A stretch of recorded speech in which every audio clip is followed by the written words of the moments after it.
ধোবা এলে পড়াই যখন আমি টেনে নিয়ে ওদের বাচ্চা বাঁধা।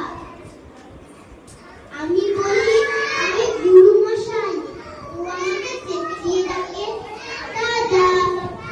তোমার খুব ইচ্ছা ধরতে চাই, গণেশকে